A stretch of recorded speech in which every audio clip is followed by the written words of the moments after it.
Okay, here we go. Welcome everybody to the corporate round table. There is no table, but there are corporate people here. I'm joined today by Andrew Fine, who is our partner and chair of our corporate group. Hello, Andrew. Hi. And we have Winfield Glascock, who is our senior attorney in the corporate group. Hello, Winfield. Morning, David. Good morning. Mhm. And I'm David Helbraun, your host and moderator. Um, I do want to say the chef conference is going on right now as an aside, which is really great. It's the first time in New York.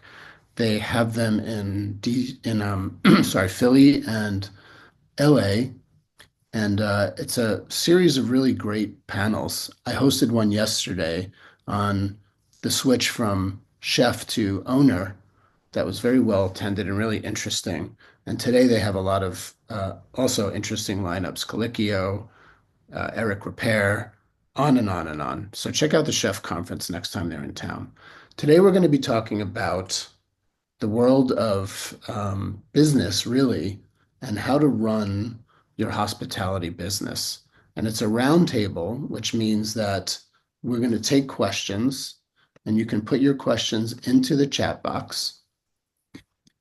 And as the questions come in, we will ask them to Winfield and Andrew. We have a bunch of questions that were submitted already.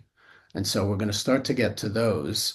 And why don't we start with kind of a general question? And Andrew, I'll ask this one of you, which is what are we seeing in the corporate world these days and what trends are you seeing?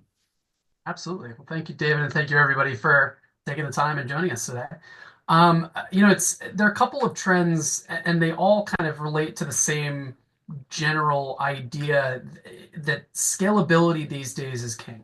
Talking to a lot of chefs, both, first-time operators and extremely experienced operators, and there are exceptions to every rule, obviously. There's some people who aren't doing this, but a lot of our clients and a lot of hospitality operators in general are thinking about growing a brand, growing a hospitality portfolio. They're thinking not about just the one location they want to open. They're zooming out. They're thinking, okay, this is my 1 to 3 year plan. What's my 5 to 10 year plan? Right? And what narrative am I crafting, not just for me, but for my investors, for my partners, for my creditors, for my lenders? Everybody wants to know, what is your end game? And that's, in my experience at least, it's not new, but it's more common than it used to be. And if I had to put my finger on why, I think the pandemic really changed that conversation for a lot of business owners. I think the pandemic exposed just how fragile a lot of industries are, unfortunately, including the hospitality industry. And the businesses, for better and for worse, that tended to weather the storm the best during the pandemic and during these, kind of uncertain times are the businesses that had scaled, right? And that have the advantages of a larger business, had the economies of scale, the bulk discounts, the ability to move resources around kind of freely, tended to do better. And that has changed not only the narrative from the owner side, but perhaps most importantly from the investor side. Investors are asking these questions more and more often of, okay, well, if there is another pandemic, how immune are you, right? If there is something that happens, if something goes wrong with the lease, what then? Um, so it's the scalability is a way to not only increase profit but to reduce risk. And I'm seeing a lot more conversations on the front end of who owns the brand, what are your long-term plans than I have ever before, which is very exciting. But it can also be very daunting, right? Especially if you're a first-time operator and you've never built the brand before, you don't know what it entails. Are you seeing any change in the makeup of a classic restaurant investor? Are they becoming, are they more sophisticated in some way? Is it a different kind of person who's investing in restaurants? Are we still getting a lot of friends and family? It's predominantly friends and family still. You don't see a whole lot of VCs in the hospitality world. You see some, but you generally don't see a lot of them. If you're an institutional investor, you're staying away from bars and restaurants with, a 20-foot pole, just because if you crunch the numbers, they're generally not a good bet compared to some other industries. So hospitality investments do tend to be kind of passion projects for high net worth individuals. There is some kind of emotional or human element still at the root of every hospitality investment. That said, even if you have a very, very wealthy, family member who's willing to do this, they're still more likely, in my opinion, from what I've seen, to ask the questions about, okay, how are you insulating risk? Are you setting things up the right way? And David, to answer your question, what I'm seeing is investors not only having a higher appetite for larger capital raise amounts on the front end, but actually starting to push for it because investors don't want owners to cut corners on the front end. They actually want to make sure that you're putting together a plan for a sustainable operation that can weather the unforeseeables. And Winfield, I don't know if you have any additional thoughts on that, but that's certainly something that I've seen that I found pretty interesting lately. No, definitely. And I think at the same time, hello again, everyone. At the same time, in terms of consolidation within the industry and also acquisitions, to Andrew's point, there are some players that have started entering the industry that might not have been there previously. And whether that's for the novelty factor or appetite, et cetera, that's something that's interesting. But that also goes back to the root of what you were saying regarding taking advantage of economies of scale and having that infrastructure in place to not only be ready to either be acquired or to have an exit event, but also having everything being really just buttoned up and taking advantage of the shared infrastructure, executive teams, things of that nature. So those are all trends that are moving in different directions, and it's hard to generalize across the board. There's a lot of nuance within different tiers and different levels of ownership, but also the concepts, etc. Yeah. What we do see a lot of friends and family, like you said, Andrew. Winfield, when or what should operators watch out for when raising money from friends and family? We see it all the time. Sometimes people come in and they say, "Oh, yeah, my parents are going to invest $100,000. My cousin's going to invest some money." And then we say, "Well, what did you offer them?" And we hear all kinds of crazy things. Right. So it's really setting expectations from the start. And just because you have a pre-existing relationship with someone, not letting them take advantage of you. We've seen various instances where people just agree to really outrageous terms without even thinking twice about it because they had that pre-existing relationship with the person. So I think it's very important to not only have a conversation with somebody, but to have a business plan and projections and to make sure everybody's on the same page. Disclosure is really important as well as transparency, especially from the operator, well, from both sides really, because it is a trust relationship at the end of the day. So it's important that both parties go in eyes open as to what the expectations are for the business and also what the timeline and growth model is. But to your point, David, that there's often times where it's kind of, well, it was a handshake deal and we pat each other on the back and everything's hunky dory. Well, come down the line and there's maybe a roadblock or some kind of dispute, then that can really complicate things. So having an upfront conversation, writing things down, memorializing, it's really important. And once again, transparency. While we're on the topic of kind of capital raises and funding, here's a question. When does it make sense to raise money through convertible notes or safes rather than equity? Andrew, can you answer that one? Sure. Yeah, this is a trend we're seeing, and it's kicked off largely in industries like tech or pharma. A SAFE, for those people who don't know, stands for Simple Agreement for Future Equity. Basically, it's a way to kick the can down the road with having to come up with a valuation, having to come up with set terms for your investments. You don't need an operating agreement or a shareholders agreement or bylaws in place necessarily at the time you take that money. So it's very attractive if you need money quickly and you don't want anybody to ask too many questions. The reason that I'm not a huge fan of those constructs in hospitality is the need for safes or convertible notes is usually predicated by an inability to come up with a valuation at that time.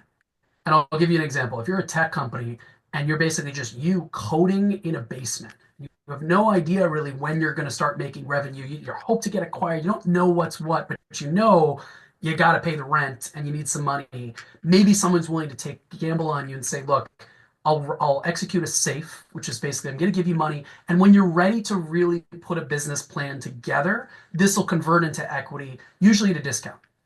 What does a discount means? It means they're going to get a larger stake of the company than the other investors who invest down the road because they're taking the biggest gamble by being first. it's very attractive in certain industries where it's not possible to put that business plan or those projections together. The reason I'm not a huge fan of it in hospitality is generally you know what you're going to be doing. It's possible to put a business plan and projections together. You can come up with a valuation from the start, and you can cross that path as Winfield was saying of making sure you have a term sheet and actual operating agreement together with your investors from the start. You don't need to kick the can down the road. Kicking the can down the road is tempting, but it's kind of like taking a shortcut, and it's going to get you on the back end because it increases the likelihood you're going to have disagreements or confusion with investors, and you're going to end up diluting yourself more than you have to. So we've seen it, and I know that it's very popular in certain industries, and that popularity trickles into this one. And you have some people very excited about that idea. I usually tell clients to pump the brakes on that and to see if we can raise money the more traditional way. Um, as much as that sounds like more work, it actually ends up protecting the founders generally more than it would otherwise. Winfield, I don't know if you have any additional thoughts on that. I know you've worked on some safe deals, some convertible Mhm. notes this year as well. No, definitely. And I agree with everything that you said. I think one thing as well in hospitality, you typically don't have multiple tranches or installments of financing. So it's often you have maybe one or two rounds to get going, or maybe you'll have another round for a new location. But in some of those other industries that Andrew was mentioning, sometimes you'll have a financing round every other year. So there's a little bit more appetite and not only ability for scalability, but it's a little dependent. But I think that's exactly right. You're essentially selling equity at a discount. In the convertible note framework, you're accruing interest. So accruing interest over time, obviously that puts a burden on the business. And often when the maturity date or repayment date comes around, the investor often has the option to ask for their money back with interest or to convert into equity. So that's something to be aware of because businesses often don't plan for that, especially if it's a 3-year term. Well, we'll just figure it out down the line. Well, that is something that can be a very large surprise if it's not planned for correctly. So Yeah. just something to keep in mind there. And David, going back to your point of getting maybe too comfortable or too familiar with investors who may be close to you, right? Friends or family. I've seen situations where people, go online, have AI generate, safes or convertible notes for them and say, I don't need to worry about this. I don't even need to read it because I know this person and they would never, do this. And then it happens. And then all of a sudden now you have a loan with interest that comes due overnight and you had no idea. You weren't prepared for it and it shuts the business down before you can really get off the ground. you know, we lawyers deal in worst case scenarios. It's rare that that happens, but it can happen. So it's all about, figuring out what is the most sustainable and safest path forward that, gets rid of any unnecessary risk. There's risk in every path, but we try to, take the path of least risk and least resistance. So that's why when we see safes or convertible notes in hospitality, I think Winfield and I both kind of have one eyebrow raised. We wonder like, why? Wonder what the logic is. There are times where it makes sense, but I think more often than not, it's kind of a trend that we're seeing in certain industries that carry over to this one without necessarily the same fact pattern, the same basis for that trend in this industry. Okay. Here's another question about the next stage, which is once you have some commitments, some financial commitments from potential investors, operating agreements. And the question is, what are some key clauses that every restaurant partnership agreement should include? Andrew? Going back to our first topic of scalability, it's funny when I read an operating agreement these days, the first thing I look at is obviously the ownership table. I think that's really important. I look at management second. These are perhaps very obvious. The third thing I look at, not management fees, it's not profits, it's not even the intricacies of voting, it's intellectual property. And that basically stands for brand ownership, right? Everything that makes your concept unique. That's probably the third thing I look at when I look at these contracts because you'd be amazed how few of them talk about it. And it's one of those things where if you're running a concept that's not very successful, you can get away with never figuring out who owns the concept because you're never going to want to expand or grow a concept that's not working. Where a lot of operators get in trouble, particularly if you use ChatGPT or LegalZoom, I've noticed that AI hasn't really figured this out yet. Uh, is a lot of those operators don't talk about IP at all. And it's very easy to forget about it in the context of a restaurant because you're thinking, I'm not a tech company. Who cares about intellectual property? It's just a restaurant. I can't trademark my recipes anyway. I can't copyright any of this. Who cares? And they find out the hard way how important intellectual property is when they're in a situation where they're a victim of their own success. They want to open locations 2, 3, 4, and 5. And they call us and say, how do I do that? And we look at that operating agreement and we say, well, it doesn't talk about brand ownership. So guess what? Everybody who came along in the first concept has to be involved in some way in the second one. So it's something that's very easily overlooked, and it's not a logical connection, right? To say who owns the brand has to do with who can expand the brand. It's hard to go from logically in your head from point A to point B, but when I'm talking to clients and I want to ask this question, I don't even ask them, how do you want the brand to be owned? The way I frame that question is, let's say this is wildly successful and you want to open a second one. Who comes with you?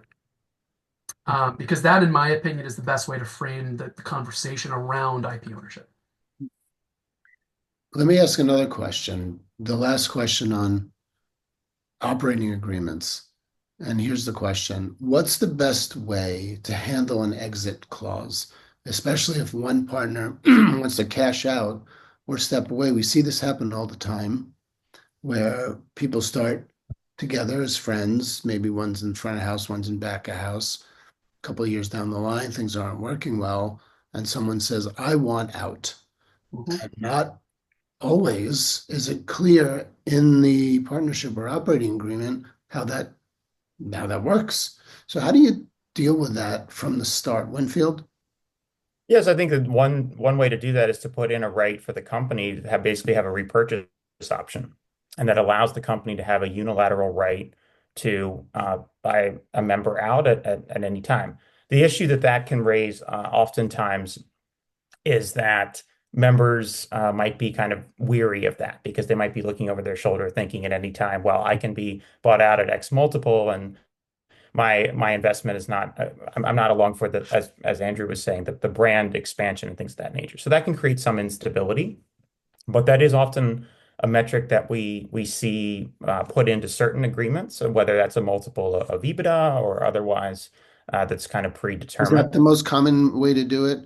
So if one That's a person, way to do it. It otherwise, if you try to make a mutual agreement at the time, that can create other issues. You might have to have a formal valuation done. That might be more expensive. formal evaluations are expensive, Right. they're So long and oftentimes not accurate. I do like the idea of a calculation. can be fair market value too, but that again has a degree of subjectivity. Yeah, What I would think be a typical calculation? So let take me through it. Two partners, 50-50. One of them says, I want out. Everyone thinks it's best for the company, and we have an agreement that has a formula. What should that formula say? What is the one of the best kind of formulas you've seen? I think oftentimes it is fair market value, but then again, the question becomes, what is that? And oftentimes, if there is a dispute or if it's things are getting acrimonious, there's a wildly different version of what that is from one side versus the other. So that doesn't really solve the issue. I think EBITDA, in a certain extent, both parties are taking a little bit of a risk there if it's a multiple, because if you set that at the time, then you could say, all right, well, maybe down the line this is worth going to be worth this amount, and basically we have a 12-month look back period or 6-month look back period, and both parties are essentially assuming the risk at the time of signing the agreement. Andrew, do you have Yeah, any I thoughts? do. I'll give you an example of why we as lawyers don't like to pre-commit to a set valuation formula. The pandemic, again, not to keep going to that after the pandemic, but it's a good example because the pandemic challenged a lot of constructs in these operating agreements. Um, One of them was these valuation formulas. First of all, I think it's very rare that you have a forced buyout provision. It creates kind of instability there. And remember that just because you don't own equity in the company doesn't mean you're not still attached to things like personal guarantees. It's very, very risky to agree at year one that anybody could buy me out or somebody could buy me out overnight without thinking through what implications that could have. You might not have a personal guarantee at year one, maybe you do at year 5, but these kinds of exits, particularly with closely held companies, can be tricky. And I'll be honest, I don't really like them very much. I prefer having it just a situation where it's an approval framework. You need certain people to approve the purchase, but ultimately those little details have to be worked out because it's very hard for us as lawyers to look through a crystal ball, we don't have one, and figure out where you're going to be in 8 years and what does that buyout look like and how does it make sense. Another application of that logic is the formula, right, that you use for that buyout. Pandemic, exposed, let's say, business had no profitability for a whole year because of the pandemic, but was extremely profitable the prior 12 years. If a buyout clause had an EBITDA multiple, and I actually saw this a few times where one partner tried to get smart and said, well, we didn't make any profit, so I'm buying you out and the price is $1. That Mhm. doesn't make sense. That's not, it's Right. fair most years. Years 1 through 12, that would have been a fair, from a dollars and cents perspective, application, but EBITDA doesn't always work. And I know some accountants have very complex formulas where they want to take in the number of years left on the lease and all these other things. Um, we as lawyers like to put our humble hats on and say it really should be done by an accountant with experience in valuing companies based on the circumstances at that time. So when we put fair market value, I know I just discourage kicking the can down the road in certain contexts. This is one of the few areas where I actually like to do it because I want to empower an accounting team, an independent accounting team, to make that determination based on the factors that kind of exist at that time. Okay. Yeah. Um, I share a different point of view on all of that.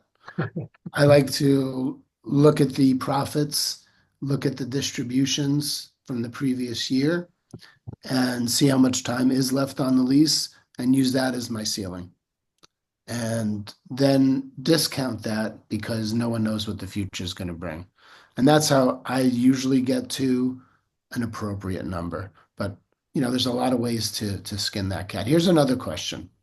Why are parent companies so popular and what is a corporate roll-up? I know this is a big question. And how does that work? Andrew, you want to start there? Sure. We just had a 90-minute roll up, a 90-minute conversation Yeah, on well, try to roll break ups. it down into like 5 minutes. Yeah, all right. No pressure here. A corporate roll-up is basically the process of creating a parent company or a mothership. We talked about, scalability and how important that is. Let's say you have a series of restaurants. If you don't have a parent company or a management company or some kind of company linking them, you are managing discrete operations. You want to sell everything, and you have 4 restaurants without a parent company, you're doing 4 separate deals. You can't share employees, you can't share resources. Doesn't matter whether one concept is extremely profitable and another isn't. You can't use the profits of one to help another unless there's some kind of bridge connecting all of them. So what a roll up is, it's basically a way to create a connection between your concepts. They could be under the same name, they could be under different names. It's basically a way to connect operations under your portfolio to create a common brand or a common, link. And it's a way to take advantage, as Winfield was saying, of economies of scale. It's a way to kind of grow.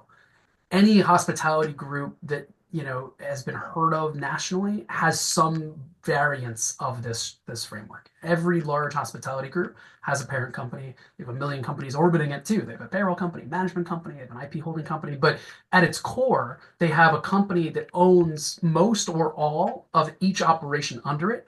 Profits flow up to that parent company, but the actual operating liabilities tend to be insulated at the store level.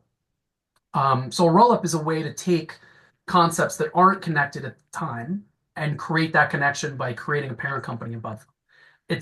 There are a lot of related logistics that go into that, but I don't want to get too in the weeds on that. That's basically conceptually what a roll up is and what a parent company actually is. Parent company is the mothership that sits usually on top of everything.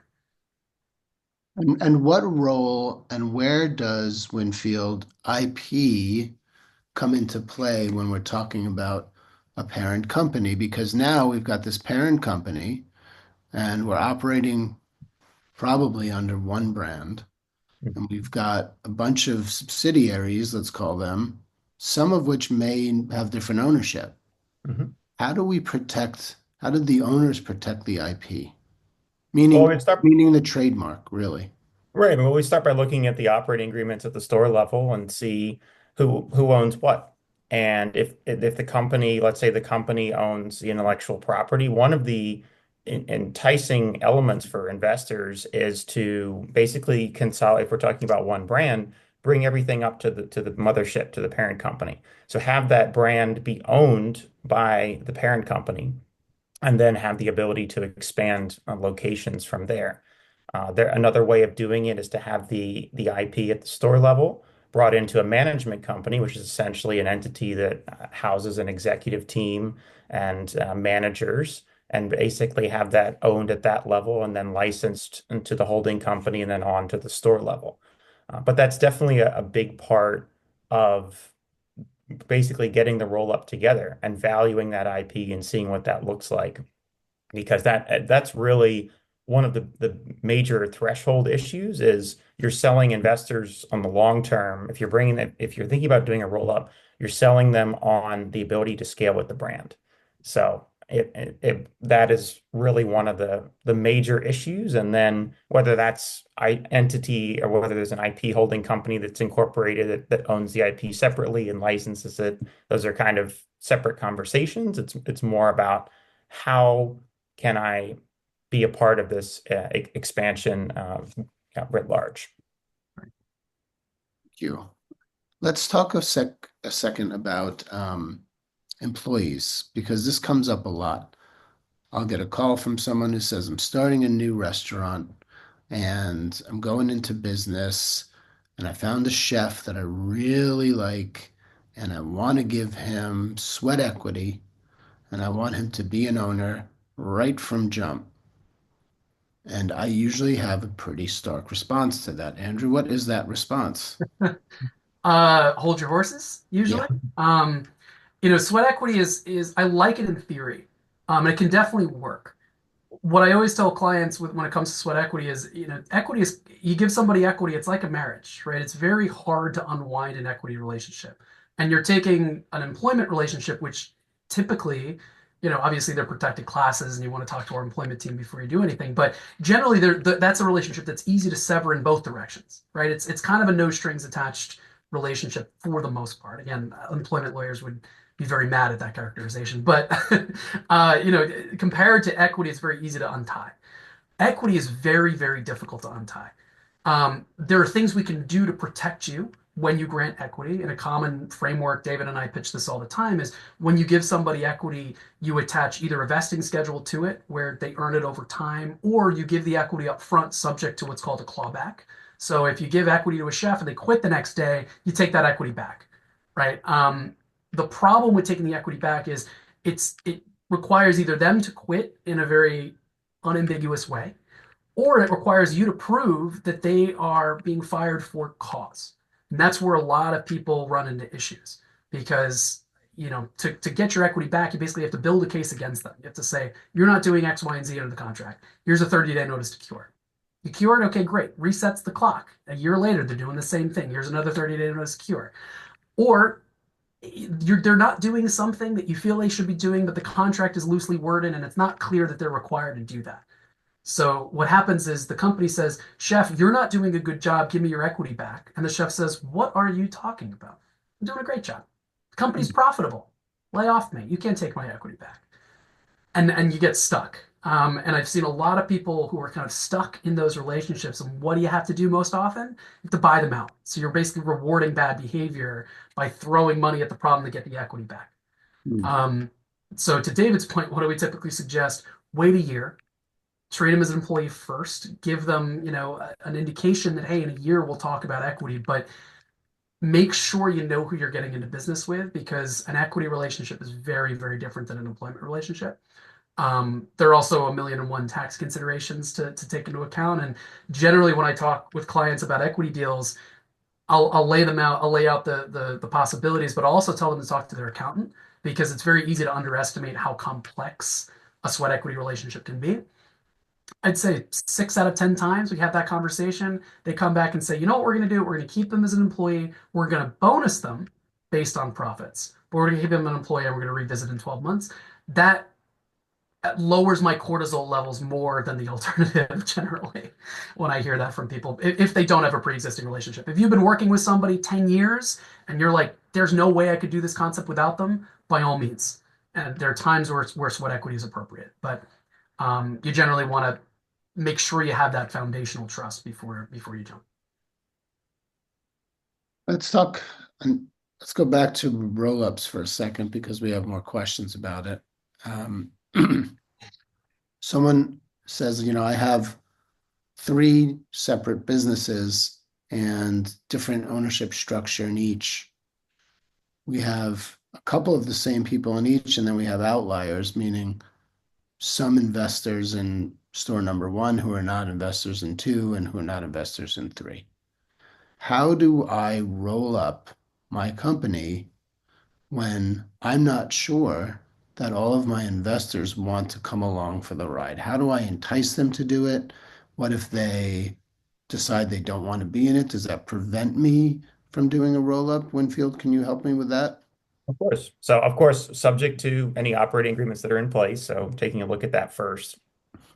Essentially, what we would want to look at where are which investors are where, and basically zoom out from that for a second. And to the extent that they're going to bring everybody up to a holding company, basically putting together a consolidated cap table and having a term sheet which basically outlines what that would look like and being able to pitch that to investors along with financial projections.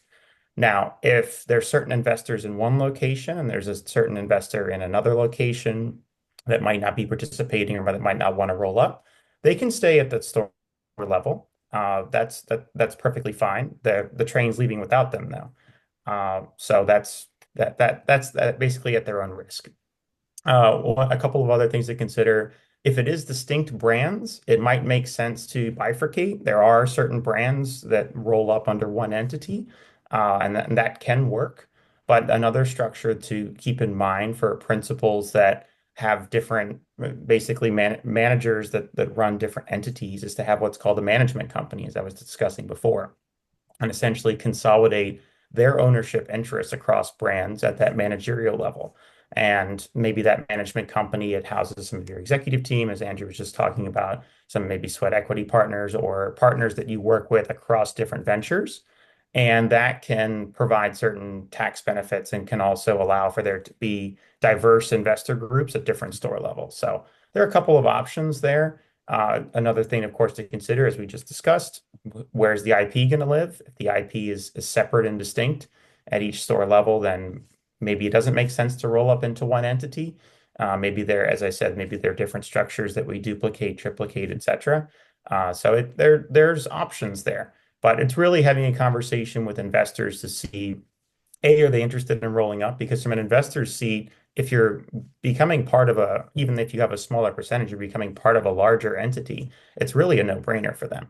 As long as, but of course, in the investor seat, it's, oh, well, I'm having a smaller percentage. What is my percentage in this new entity? So that often can be a topic of discussion. So, Yeah. So if As you the have a, audience is probably appreciating, um, every corporate structure looks a little different, right? We often get clients, asking us, "Hey, could you send us just a typical org chart of how everything usually fits together?" And my answer is as disappointing as it is honest, and I say generally no, right? I need to know a little more about what the goals are, and I need to understand what you have in place now, and then I can give you something to work off of. I can give you how I would do it or how I think we should collectively do it. But we truly don't really have at this firm standardized templates for org charts because every company, every group of companies is a little different. There may be reasons to do things one way in one situation. There may be reasons to do it a different way in another. I know the classic lawyer answer is it depends, but when we're talking about roll-ups, it really is, yeah, I always talk to clients and I don't give them answers right away. I'm asking 20 questions before I even offer a single opinion because it really is more of an art than a science when it comes to kind of consolidating these things. And there's a lot of different ways to do it, none of which are necessarily right or wrong. They just offer different advantages and disadvantages. And to David's point, a lot of it depends on who's in the room with you and how excited are people about the common brand. Um, One thing that commonly happens when we're talking about rollups, and one of the reasons rollups can take so long, if you have investors or partners that just aren't excited about scaling, just don't believe in your vision or don't believe in you as an owner, you might want to buy them out before you roll everybody up. Trim the cap table a little bit so that the only people left really believe in the vision and aren't going to be a thorn in your side moving forward. You don't want to roll people up who aren't on board with what you're doing. That's not to say they have to agree 100% of the time with you. They're not going to. But if somebody has just been fundamentally opposed to everything you're doing every step of the way, you probably don't want to bring them into the brand level. So this is a good opportunity for clients in this situation to really assess not just the valuation and the dollars of cents of everything, but their relationships, right? And where people are at that time, because these roll-ups really live or die based on those relationships and the trust that people have and the confidence and the excitement people have in the future. So it provides an opportunity to buy out partners potentially. And if you do have a stick in the mud, let's say, somebody who says, I don't want to roll up, there's a way around it. So you're not really ever stuck unless you have some kind of egregious operating agreement that makes you stuck. But most of the times you can roll up no matter what, correct? Generally, yeah, as Winfield said, the only potential limiting factors is if somebody doesn't want to roll up and they own the brand or they co-own the brand with you, can make expansion of that brand complicated. But generally, you can roll up, and it's really a question of just making those investors happy. And if you do expand, worst case scenario, you have to pay some kind of royalty or licensing fee back to the company that has people that didn't want to roll up. But there's almost always a way forward because again, at the end of the day, if you expand and everybody's making more money, there's really not going to be any fiduciary or other issues for the most part. Again, it really depends on the contracts that you have in place already. And that's why, we're talking about what are the common pitfalls for people who want to scale. Setting up your contracts the right way from the beginning makes this process a lot easier. Better yet, if you know you want to scale, starting with a parent company. And it makes this a million times easier as well because you don't have to worry about other potential sticks in the mud like landlords or lenders or other people who might need to consent depending on how loan agreements or leases are written. So making sure that if you want to grow, you're taking that time and again, unfortunately incurring the cost, but investing in making sure those documents are written the right way, whether it's a loan, a lease, an operating agreement, they all kind of fit together into this larger puzzle. Let's talk a little bit about management companies. We hear that term a lot. And here's a question. The question is, how should I structure management fees? Well, in order to answer that question, I think we need to give a little bit of a primer on what even a management company is. We hear it, people talk about it. Everyone's got their own idea about what happens inside a management company. Andrew, can you break down for us what is a management company? Sure. As Winfield alluded to earlier, a management company is basically a vehicle that is usually owned by the founders of a brand or the executive kind of team of a brand. It's a vehicle through which they receive their basically what a management fee is. It's basically guaranteed payments or a salary for equity owners or for founders. And it's also a platform through which you can enter into other management contracts or consulting agreements, whether or not they have anything to do with the existing brand. It's a way to kind of solidify a working relationship between people who've been working together a long time, your core team that you can't do without. That's what a management company is. It's basically your executive arm that's usually orbiting your parent company, your mothership that contains not only the management company's equity, but your investors' equity as well. So how is a management fee typically written? It really depends on who's sharing in it. What I tell clients is look at your overall labor cost. If you have a managing member who's doubling as an executive chef that would otherwise need to get paid X number of dollars a year if they were on the open market, that informs your management fee. That management fee is probably going to be larger than if you had a managing member that's like, I'm going to devote an hour a week to this. Right. You can't pay them as much because the management fee has to be weighed in relation to the overall labor cost. So, ask yourself if this person was no longer here, what would I have to pay on the open market for them? That's where you start. And there's generally a premium attached to, the fact that they're the founders, they took the risk, maybe they personally guaranteed the lease, they did all of these other things that helps justify a little bit of a premium too. So with all that being said, a typical management fee is somewhere in the neighborhood of 5% of gross revenues. Um, But again, it could be higher or lower depending on how many people are sharing in that fee and what that is in relation to the larger. Do we see minimums too? Is that a common occurrence? Yes, in a perfect world, the management fee would be structured as the greater of two amounts. It's a certain percentage of gross revenue or a certain guaranteed minimum per year. I'm going to keep going back to the pandemic. The pandemic, once again, is a good teacher of, worst case scenarios. We saw managing members during the pandemic have their revenues fall off, but their work, tick up precipitously. They had to work longer hours and harder than ever to keep the business afloat. It's kind of unfair that if they're not doing any revenue because they have to be closed, that they wouldn't get some kind of salary or at least deferred payments there. So having your payments tied exclusively to a percentage of revenue is risky. Even though you think, it's top line, surely, I'm getting something. It's not really if there's the possibility that something will be closed without any control or fault of yours. So we like to have that minimum just so you have the guaranteed floor and the guaranteed security, particularly if you're a smaller operator and you need this money for rent and for food and for your family and everything else. You want to make sure you're protected in that way. Mhm. Anything to add to that, Winfield? No, I completely agree. And I think it's one of those things as Andrew was saying, you basically build that into your projections and you take a look. And for some people, that's whether that's a living wage or their entire, they're going to be dedicating 50, 60 hours a week or whatever that spread is. It's kind of what do I need to have as a minimum to be able to protect me in the event that the business doesn't have any revenue, right? For whatever intervening event there might be. And then that way you can participate in the upside of the business doing well, but at least you have that floor in there to protect you in for unforeseen circumstances. Sure. Got to pay your rent. Mhm. Here's another question. Another thing we hear a lot about recently, and that is, do I need a separate entity for payroll? Which of you would like to answer that question? I can take that. I Sure. think oftentimes a payroll entity does make sense. What's a couple advantages of payroll entity are being able to share employees across different locations, potentially if, once again, going back to a roll-up structure, if there is an entity or a brand that has multiple locations, and having a payroll entity that not only insulates employment liability within the walls of that entity, but also be allowing for employees to share their time across multiple locations, and So then they can. let me understand the basics of this. A Mhm. payroll entity sits above, let's say on a chart, above the operating company. And Mhm.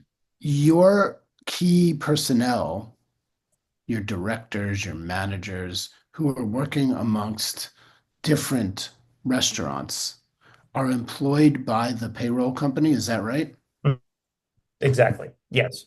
So essentially, and they might be if there is a management company framework, they might be there if they also have an equity interest within that structure.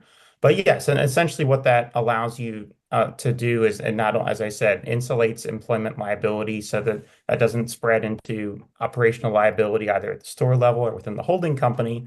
But it also allows employees that may work across different locations to basically share their time, and then each storefront would be invoiced separately for the time spent there. Can you So put all of your employees into the payroll company or just your management? no, it's usually all, and then that way as well, you can have one entity that has insurance, whether that's your payroll provider as well. Basically, everything can be under one roof, and that also, as you said, is kind of in the middle. It's between the store and the top line, uh, parent company or mothership. So that's a very common structure that we see with medium to larger groups that essentially, and it's also a way on a different front, on kind of a tax front. Sometimes that can allow people to maintain their employee status, even if they are receiving sweat equity, whether it's at the parent company or in a management company. Because in other instances, that can create a tax mismatch where essentially, if an independent contractor also is receiving a K-1 in this structure, potentially, and of course, this is subject to various caveats, but that is oftentimes a structure that can allow for employees that are receiving benefits or whatever their W-2 status entails for them. Right. Let's stick with growth, because here's another question. What are the legal must-haves before taking on a second or a third location? So you've got your first location, you're doing really well.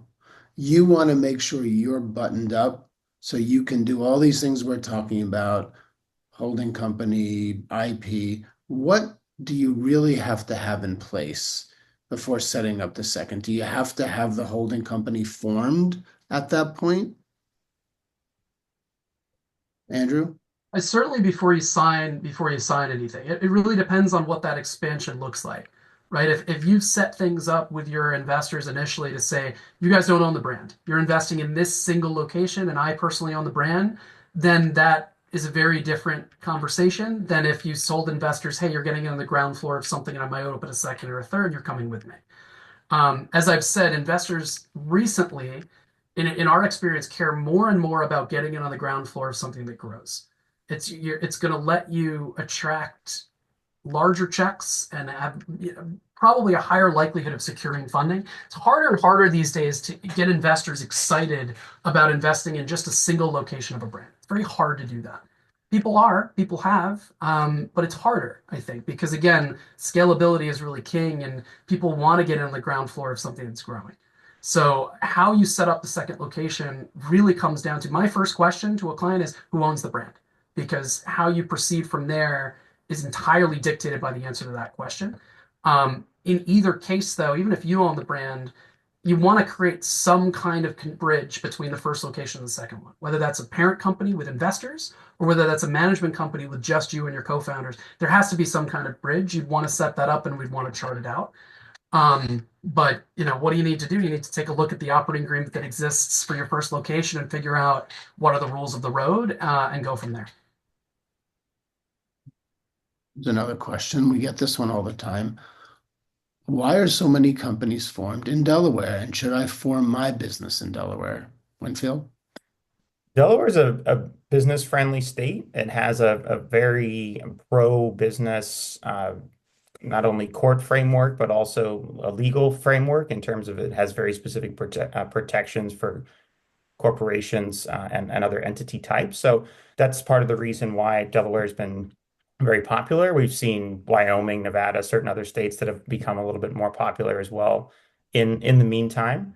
But essentially, Delaware is where people first think to do business, that they want to do business because it's streamlined, efficient.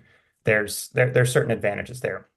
A couple of things to consider if you're thinking about forming an entity in Delaware is where's the business going to be operating? If the business is operating in New York or in another state, it might not make sense for you to form that entity in Delaware because then you have to apply for what's called a certificate of foreign authority or some kind of permission to do business in that other state.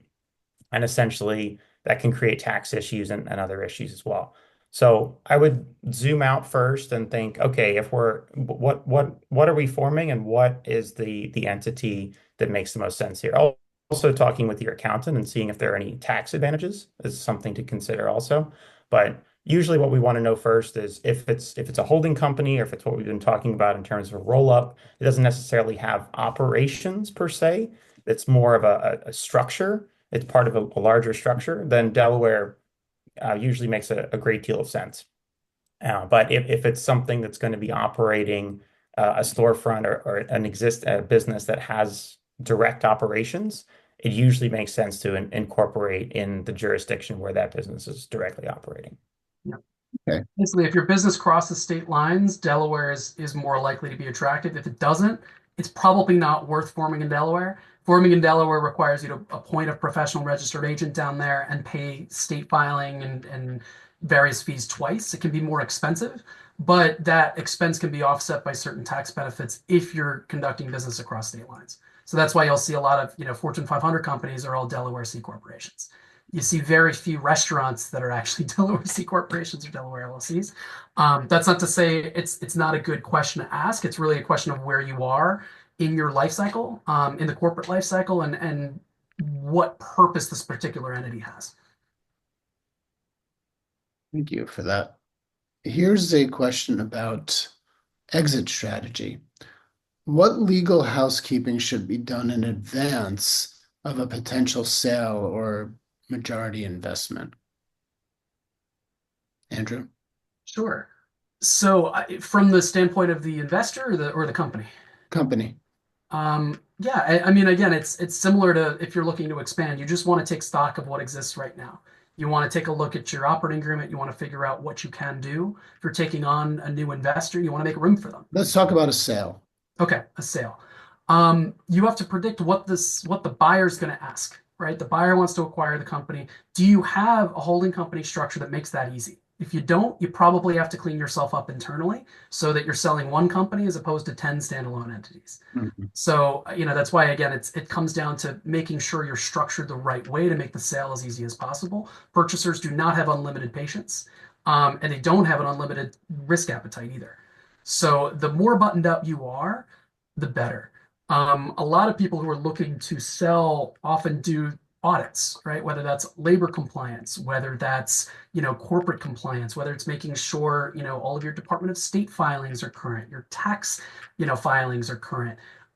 There's a lot of diligence that goes into even prepping that because depending on the scale of the purchase, your purchaser's probably going to ask these questions and you don't want to come to them and say, hang on, I'll get back to you in 2 years when I cleaned all this up because now you've lost their confidence, you've lost their trust. They're not waiting around on the line for 2 years while you clean yourself up. No, they're not. So just making sure you're getting ahead of that, know what they're likely to ask. If there's any debt on the books, ideally clear it. If not, that has to be factored into the sale. And ideally, you're using the purchase price to pay off the debt. If there's any debt that's going to remain on the books, chances are you need the lender consent for the sale and to begin with. So little things like, well, not so little things, things like that. Um, you want to put yourself in the shoes of the seller and think, if I were acquiring, what would I want to know? And what are the obstacles to this going smoothly? And trying to get ahead of each of them. That's why there's often what's called a due diligence period going into a sale. That's the purpose of it. It's to get ahead of those conversations so that you don't spend, tens of thousands of dollars on accounting, on legal, on all of this teeing it up only for the deal to fall apart at the 1 yard line because you need a consent and you can't get it, or it needs to go a certain way, and there's groundwork that needs to be covered that hasn't been. There's other stuff you need too, right? You need to look at your leases. You Absolutely. need to look at your liquor license situation and make sure that that's all buttoned up, meaning that you have the correct ownership on your licenses. For your leases, you have to make sure that if you sell and it's considered an assignment of the lease, that Mhm. you get approval, and you might want to talk to your landlord about that. Anything else in those kind of ancillary legal worlds? Well, sticking with leases for a second, chances are a lot of those have personal guarantees, right? So even remember, if you're a 100% owner of a company and you sell 100% of that company, unless the landlord says otherwise, you are still on that personal guarantee. Mhm. So anytime you're fully separating, not necessarily partially separating, but fully separating from business, you want to make sure that you at least talk about what happens with that guarantee, and ideally the purchaser assumes it. But again, it really depends on the facts of each case. Um, it's tricky, and generally landlords have to get involved with something like that. That's easier said than done, though. Great. We, I don't know if I have any more questions from our viewers. Viewers, if you're listening to me and you have a question, now would be a good time to put them in. I'll filibuster for a couple of minutes while we wait for them to come in. I'm sure I can think of some other questions. A lot of people ask us about what's the difference between a management agreement and a license agreement. And Andrew, you want to answer that one? Sure. At the risk of using the classic lawyer answer, it depends. It does depend. Not every license agreement is a management agreement and vice versa, but you can have a management agreement that has a license in it. A license is basically permission to use something, whether it's permission to use real estate and say, hey, this is basically a lease. I'm giving you a license to use a portion of my leased premises, and it's basically a sublease. It can take that form. Or you have a brand and you want to give someone else permission to use it. Maybe it's an intellectual property license. Um, so it really depends. License agreements are very variable, and whenever someone says, I want to do a license agreement, I have 20 different questions running through my head, and I can't give you any advice before we hop on a call and I figure out what kind of license are we talking about. In a lot of cases, we'll end that call thinking there's a license element here, but we're really talking about a consulting deal. We're really talking about a management deal. We're really talking about a franchise. So license agreement is a broad term that doesn't mean a whole lot without additional context. A management deal is, it's a number of things. It's basically a combination of a lease and an equity deal with usually a hotel or a real estate developer that's identifying your brand or your management team as somebody that they want to bring in. And usually the owner then puts up the funds to open either a new version of something you've already done or a brand new thing based on your reputation in cloud as an operator. Management deals are extremely lucrative. We've done a number of webinars on kind of the mechanics of these, so I don't want to get too in the weeds. But basically, by the time you're tapped for a potential management agreement, it means you're doing something right because they're identifying you as an owner and you as your team as somebody very capable of either building out a brand new brand with a financier or creating a new location of an existing brand for the benefit of a larger enterprise. Great. Well, I think that pretty much wraps up our questions. Thank you, Andrew. Thank you, Winfield. Thank you, Alex, on the ones and twos. And Alex, I usually ask you at this point, what's next? But I think that this is our last webinar of the semester. When are we going to pick it up again? You should see us back here in the fall with some sort of programming, but in the meantime, you can always go to our website, helbraunlevy.com. We have an entire archive of all our past webinars that you can watch. Terrific. Thank you all for tuning in. Winfield, Andrew, thanks again. Thank you. Enjoy this beautiful day. Take care, everybody. Thanks, everyone. Bye-bye.